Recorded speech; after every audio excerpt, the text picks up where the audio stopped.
With that, we will get started.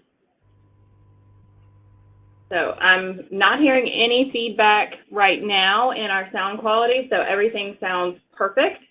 So maybe we don't need a timeout right now, but just check and make sure that you're muted.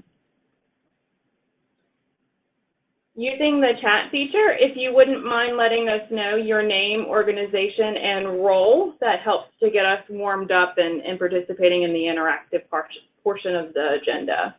And so while you're doing that, a quick look at what we're here to do today.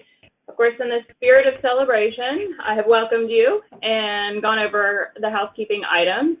I want to share with you the project recap and reflections. What was our plan? What did we accomplish? And how did we impact providers and patients and families? At the end of the day, that was our goal of the project. We'll take a moment to thank our partners on this work, and then we'll move into talking about sustainability and the path forward.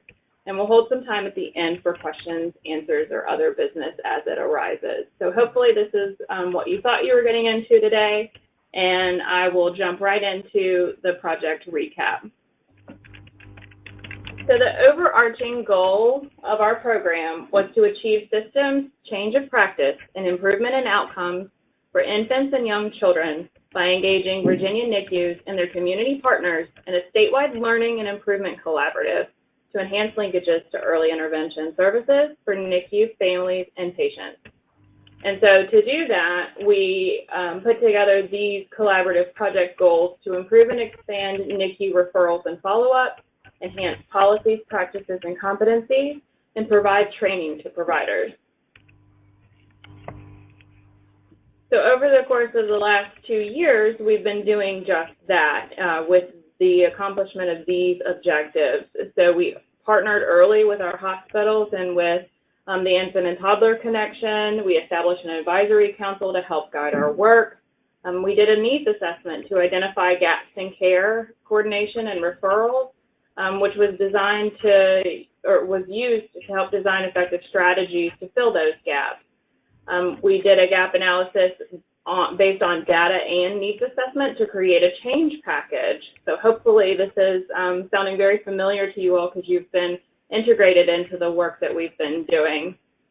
For number 3, we launched into the action phase, which included policy and procedure collection and review, where we learned that many hospitals didn't actually have a policy or procedure in place specifically with regard to early intervention services and making referrals. So we spent a little time working on that and developed the Virginia Best Practice Protocol. We are encouraging hospitals to collect and submit data, and I work with the Infant and Toddler Connection to see the referral data that comes to them as well.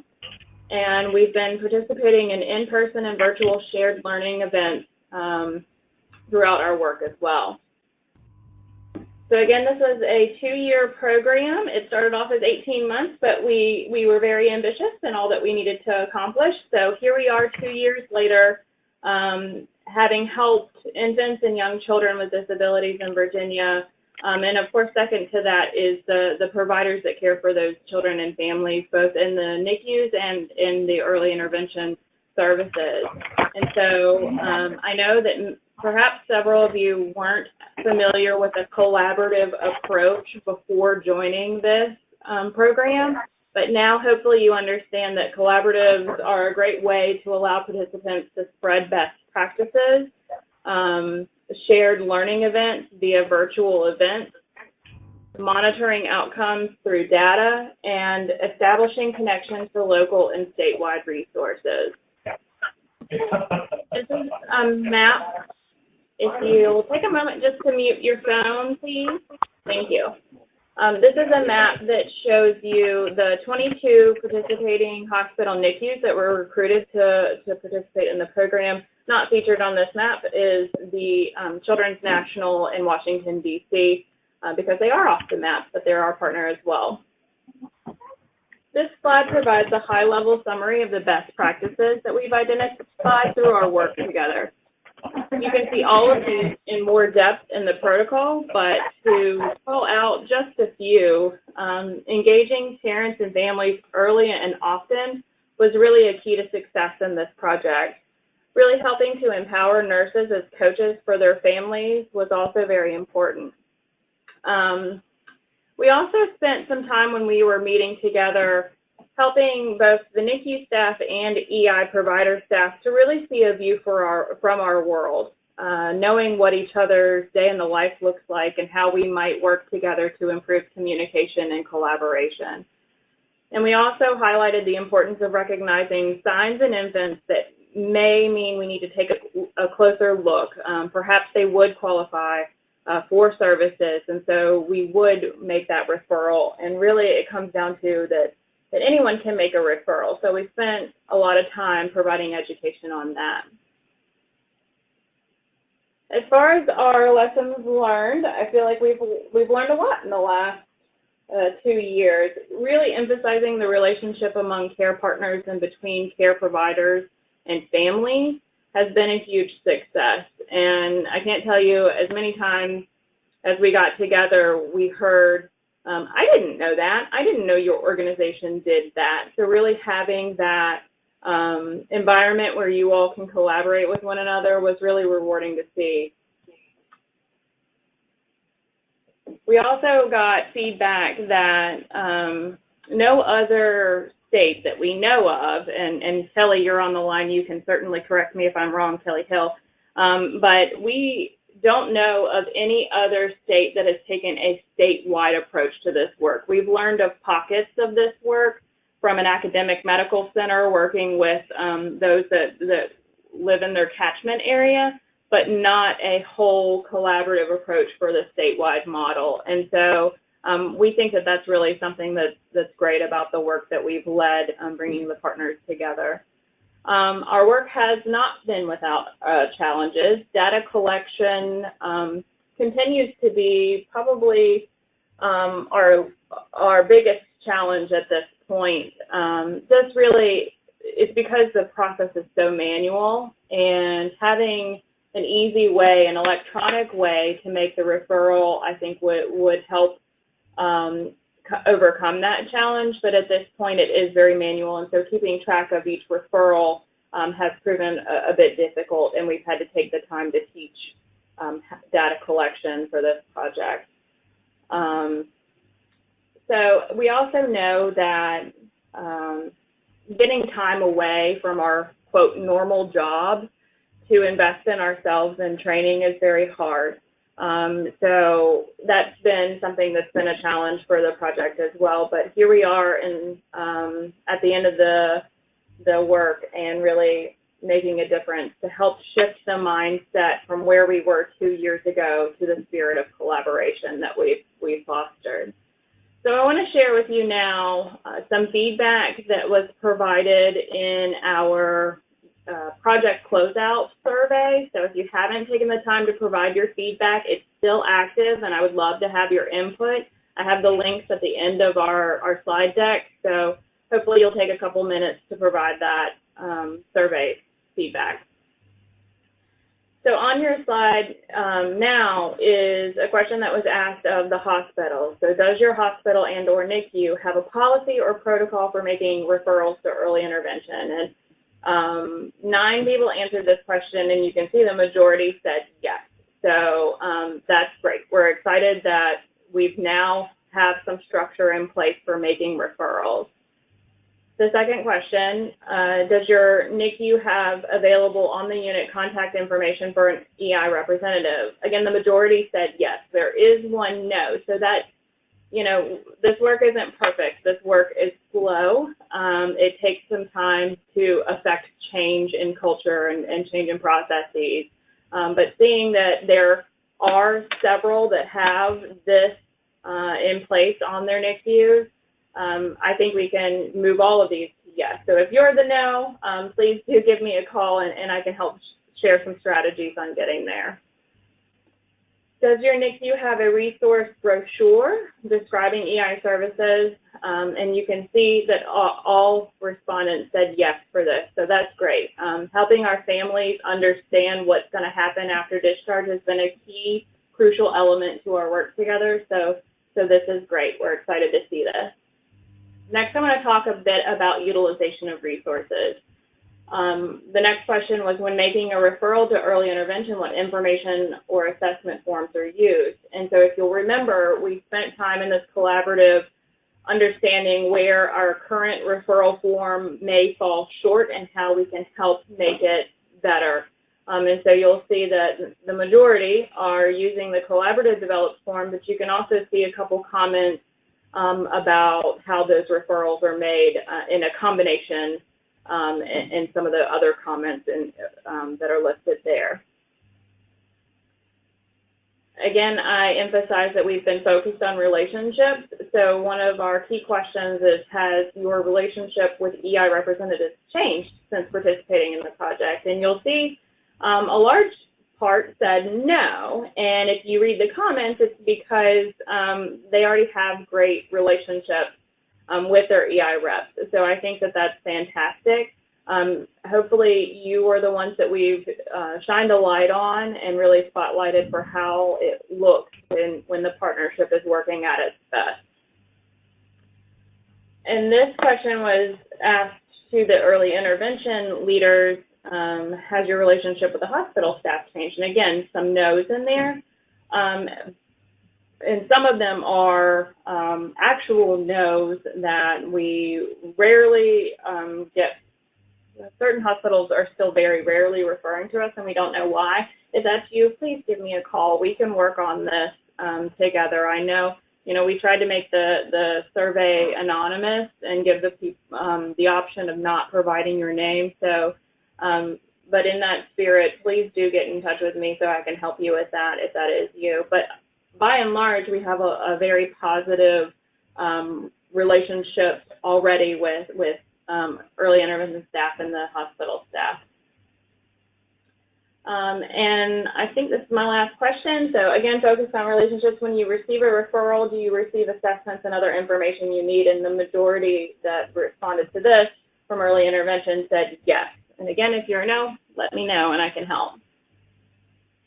So now I wanted to share with you some of the success stories, and these are verbatims from either early intervention folks that shared these or hospital folks. So one says, this program has helped our developmental committee partner with our OT and PT, along with the physician team, to ensure babies are screened before discharge for early intervention services by completing the EI referral form for every baby. That's great.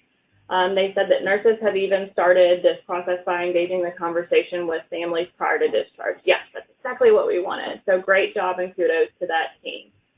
The next is improving communication with surrounding EI centers has assisted in better care for our at-risk NICU grads. That's exactly what this work is about. So great job to that team as well. Getting the social worker to refer earlier rather than later, so early intervention has time to plan. Fantastic work. And this last one I really like, and Kelly, I think you'll really like as well, based on the training that you provided last November. We renamed our annual developmental conference to our neuroprotective conference to focus on streamlining this language for staff. I think that's fantastic. Awesome. Finally, before we move to our next section of the agenda, I wanted to share with you, those were provider stories, so the feedback from the people that were doing this work. And now I'm going to share a little bit of feedback about the patients that we've impacted through this work together. So bear with me, I'm protecting everyone's identity and making sure it's not discoverable, so paraphrasing, of course. So mom said the nurse in the NICU said that the baby girl would have access to physical therapy through early intervention program when she was discharged, and that someone would be calling to set that up. Mom reported that the nurse gave her the information a few days before discharge. So again, before discharge, not just crash course right before we leave. And mom reported that it was a month from discharge until contact, which was great timing for their family since they were still getting used to having their baby at home. So that's a good story from this work together. And then the last one I have for you reads, we recently received a referral for a medically complicated and fragile preemie who ended up returning to the hospital for weeks and then returning home again. Mom has said she feels supported, and she is glad that we communicate with the hospital directly so that she doesn't need to act as the middleman. She's had to basically become a nurse herself to care for her child, and she is thankful for the support in transitioning home from the hospital both times. So that's a great example of partnering with the family, but with one another to support the family during their transition. So great job to these teams. We are fortunate to have great partners in our work. Kelly Walsh-Hill joined our team as a subject matter expert consultant in October of 2017, providing extensive experience and a robust knowledge of best practices in the literature. She is skilled at bringing those study findings to life and inspiring others to adopt those practices. Kelly, I'll pause in just a moment to give you some time to share your reflections as well. Catherine Hancock is the early intervention administrator and is a partner in our work as well. She's been a champion from the start and provided a letter of support, ensures her team is actively present in meetings and represented on the advisory council, and is my go-to person for all questions related to, I don't understand this complex world, help me understand, Catherine, and is very patient with helping me understand this world as well. And then I also wanted to call out our partnership with the ARC of Virginia's New Path, who became a partner early in the project. The organization supports networks for families in early interventions, and we were able to spread the word about New Path to our hospital providers last summer and fall, and we continue to reference the support parents and families can find in New Path. And last but not least, we'd like to have a special round of applause for our friends at the Virginia Board for People with Disabilities. This is the funder of our work. Without the vision cast by Heidi Lawyer, the tireless efforts of Jason Withers to keep us on pace and on the right path, and Nia Harrison, who has been a fantastic supporter of our work as well, we really wouldn't be here celebrating this work 2 years later. So with that, I extend a very heartfelt gratitude and thank you to all of our partners for this work. And I'll pause to hear some reflections on the last 2 years from our partners. Kelly, I'll turn to you first. Can you hear me? Yes, ma'am. Oh, okay. Just wanted to make sure I was connected in. Well, I just want to thank everybody also for really stepping up and making a difference for families. I've been on this family-centered care concept for a couple of years now, and just so impressed with the work people are doing. It's so enlightening when I'm walking through my hospital and I hear nurses talking to families about early intervention while they're in the room and the baby was, just 2 or 3 days old. And so those conversations I know are happening earlier. And then as an early intervention provider, and I'm getting referrals from other hospitals, I'm hearing from those moms that they're hearing about early intervention, not just early, but frequently. And nurses are coming in saying, hey, did you hear about this? And everybody is really supporting one another. And in that way, we support our families. So just big heartfelt thanks. Thanks, Kelly. I appreciate it, and I appreciate your taking my every call about how we should design the curriculum and all that, too. So very fond memories of our travels around the state together. That was my privilege. Thank you. Catherine, any reflections from the last 2 years together? Thank you. Yes. Well, first off, I just really liked hearing those success stories. So that was really heartwarming to hear that. So thanks to everyone that's involved. I too want to second our partners like Heidi Lawyer at the Board for People with Disabilities. Obviously, this wouldn't have happened. And Betsy, you've been great to work with. And it's just really exciting to see all the partnerships that are continuing and developing for the referrals.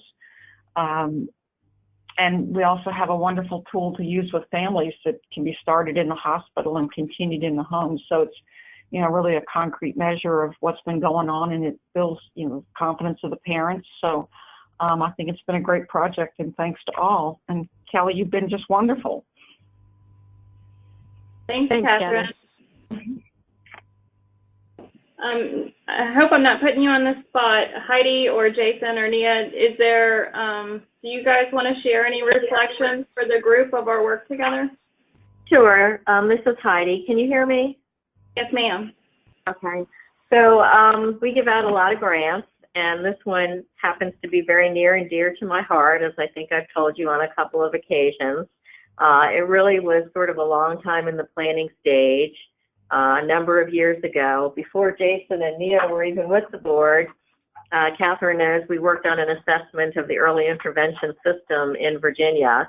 And one of the things that we kept hearing from families was that they either weren't hearing about early intervention early enough if they had a medically fragile or child in the NICU, or they heard about it right when they were leaving and they simply were not ready to hear the information. They were worried about being able to diaper and feed their child.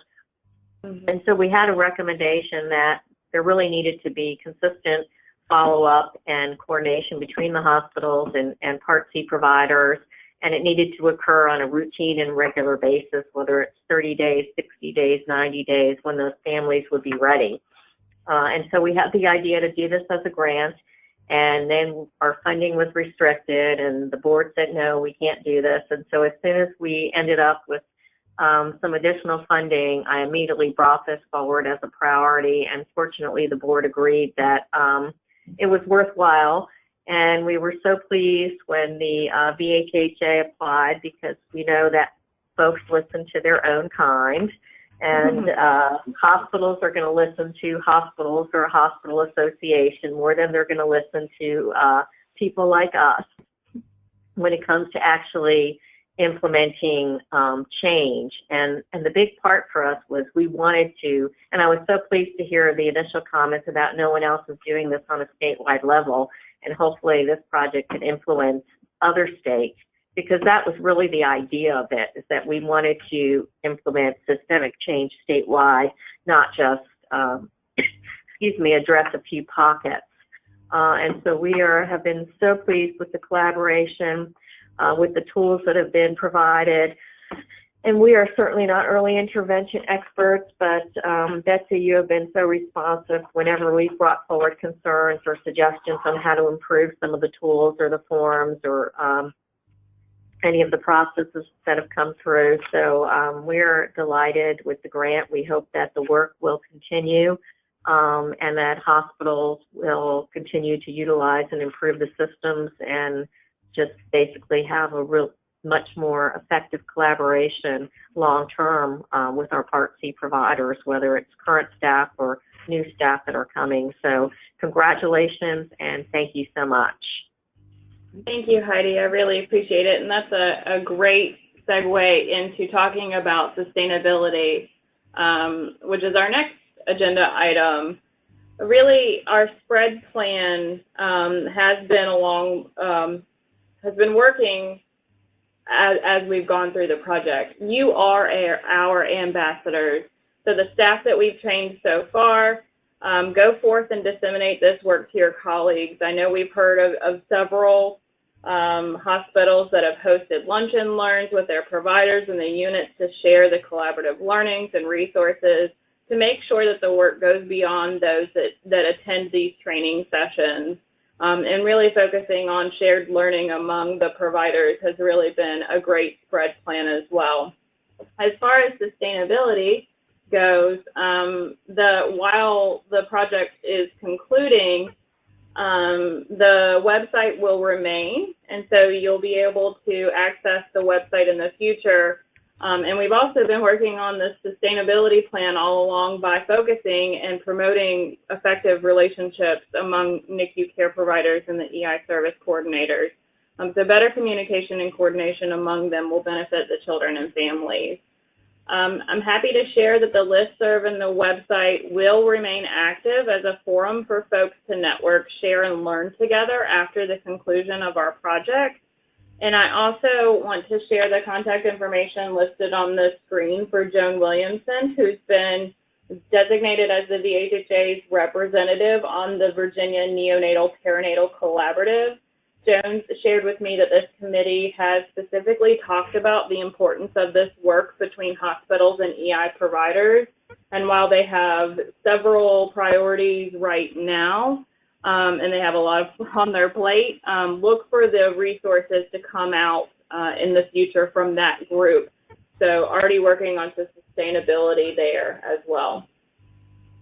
As I mentioned, the website will remain active, so please promote this among your peers within the hospital and in early intervention. The protocol lives here. All of the training modules that we've done online are also on here, videos, resources. If there's anything that you think should be on the website that's not currently listed that we've worked on, let me know and we can get that up there for you. And then finally, before I pause and open it up to the group to share their reflections, I just wanted to put in another nudge to please complete the project assessment survey. If you need that link, just let me know and I'll send it out. Again, there's a different one for hospitals than there is for providers from early intervention.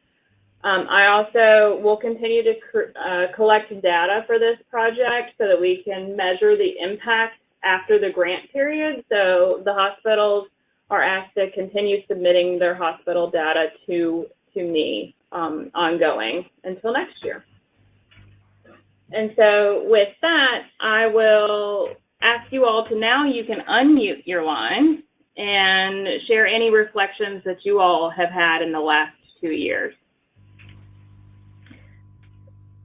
Hey, Betsy, I saw one question from Randy Simonson about if we had an update on whether we're meeting our objectives of 100% referrals for the NAS babies. Do we have any data on that?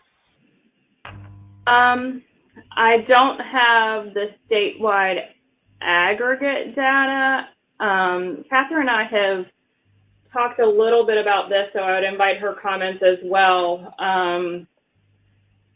I know that NAS can be a second diagnosis, it can be a third diagnosis, it can be anywhere within that diagnosis. And so I'm not sure that it's actively being captured in the right way. And Catherine, I might ask you once again for your assistance with this, but my understanding is that it's probably, we're seeing more referrals probably because of higher incidences. Catherine, do you have anything to add? Well, from our side, we don't, you're correct, only one eligibility reason needs to be identified. So they could qualify for early intervention as a preemie and still have experienced NAS, but that wouldn't be, so we wouldn't necessarily know all of them. Right. And also, we don't know how many people were in the hospitals that were diagnosed with NAS. So Right. We don't have that on our side. Right. And from the data, I think hospitals, I'm sorry, Betsy, this is Kelly. I think hospitals are just now being required to report it to the Virginia Health Department, the state, to track the number of NAS babies in their hospitals. So I think that baseline data is kind of in its infancy, no pun intended. Yeah. But I think that's where we're at with that. And of course, we're collecting that measure for the project for each individual hospital.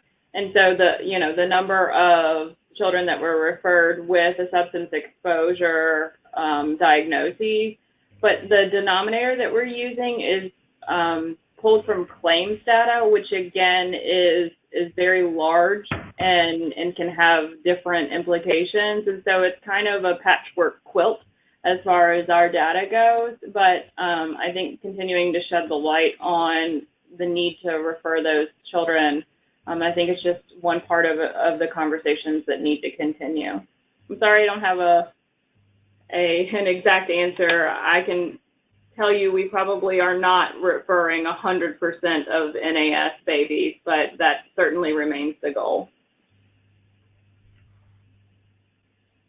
Other comments from the group?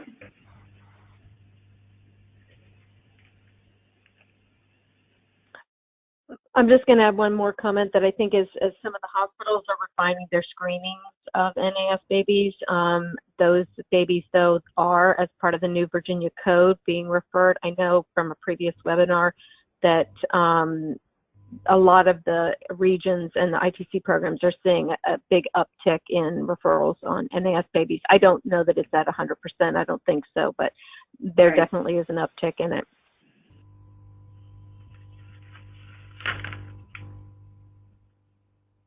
Thanks, Kelly.